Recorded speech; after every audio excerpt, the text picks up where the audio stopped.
O le ASO ma le FILIGA. O le ato e te whaelia i o finangalo whaalia o le atunuu i so se mata upu mo le manuia lau tele. O le tali tonunga, a tele sulu ua maua fingo tai tele. E whaingo fie o na malama lama ina ua sa whaoti le utu o le whainea. Ua wha ingoa ina ai le nei polo kalame. O le ASO ma le FILIGA. E fia e whaafeloa i atu ma le lau fonga fia i le mai moa mai a le mamalu o le tātou watunuu i le nei tūlā. O se whaopoponga le nei o le tātou polo kalame o le ASO ma le FILIGA. I le vai aso nei, o le a e mai moa mai i ai i nisi o ati nae na mawhai o na asia e le komiti whaatonu a le malo le polo keti o le miliona e le motutele i sala whai. I le tu malo le nei, o Palauli numero 3 ma Satupaitea. O le tu malo le nei o Satupaitea i le motutele i sala whai. Na asia e le komiti whaatonu o le polo keti o le miliona le malo. Nisi o anati na e ua whaatinoina i le vaevaenga mua o le miliona tala o le polo keti o le malo e pei ona sau noa le sui o le komiti o le fono whaavae a le tu malo. Maka mais whamkalanga le makanga o maka kupe umanga mauma rakinga e. Sa whamua mua whanga ua onga ia onga English ke. O ia inga o whenga inga mako. Valus fulpasenge le kumalo. Luas fulpasenge ia makua. O le mafuanga.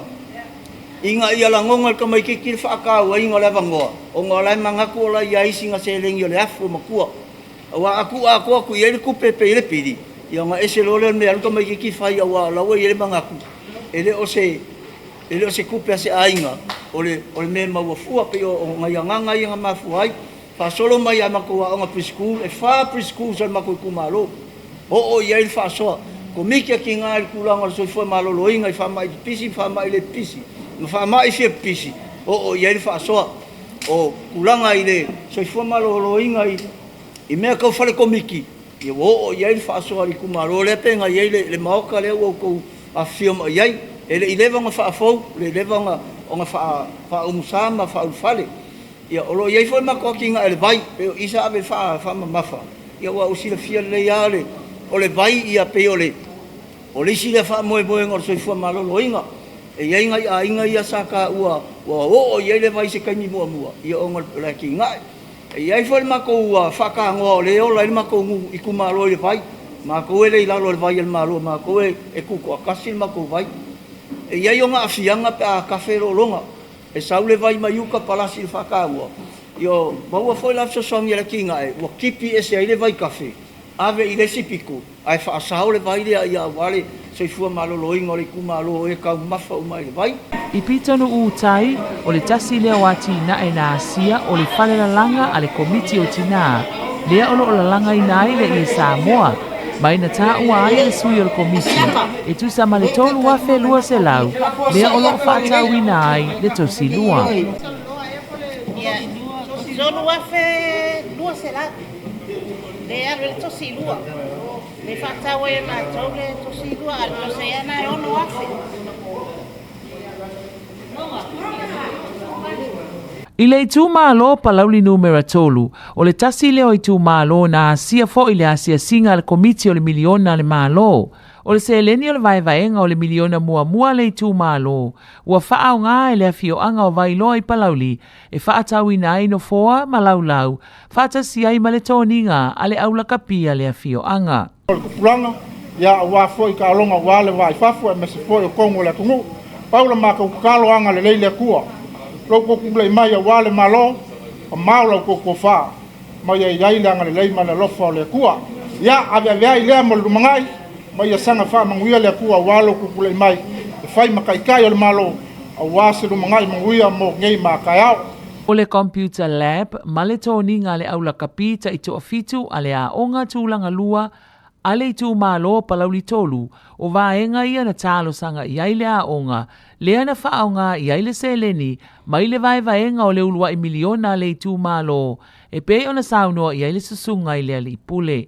Ngal tatu malo wa miliona i tu malo te tas fie whawhenga i ma whatalo whatuilu tau paimaro tau malo tau whawhio mai ia o le a onga nia tūranga lua Palauli Primary School e ia fio anga tolu fa ala ma vai to muri ma vai loa o loa o ina fo inisi o alo tam whanau me le fia o ngā maota ma tafua.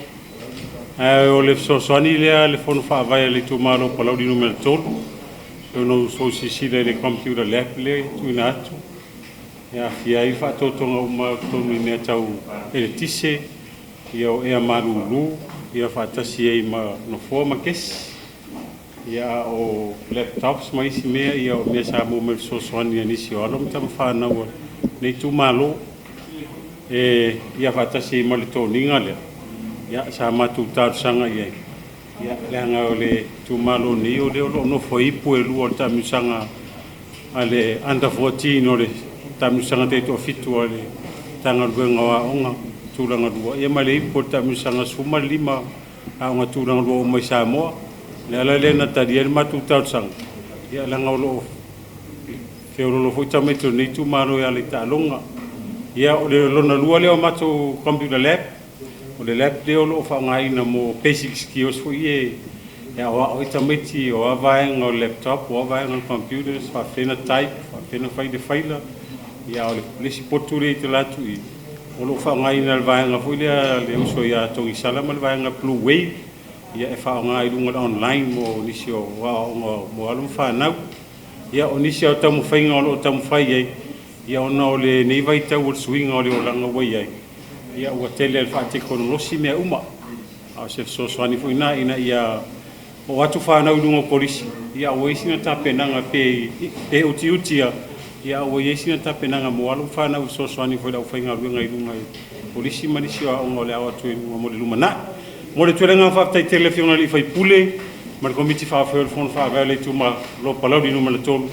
Mo le tali o sosoani. Ia me se fo tatou malo e ala nei. Miliona utu ina mai, ai le umai lava lo matu talo lo teri lava vaenga fio fari leia mo le lau mua nei. Ia awale anga iatu mo le lumana. Auto sisila i fafo i. Kolo i le matu pā o lo te whiwha mai. Atasi ma le matu malai o lo to whawhia lau tele. Whawhia lau tele ma whaale leia.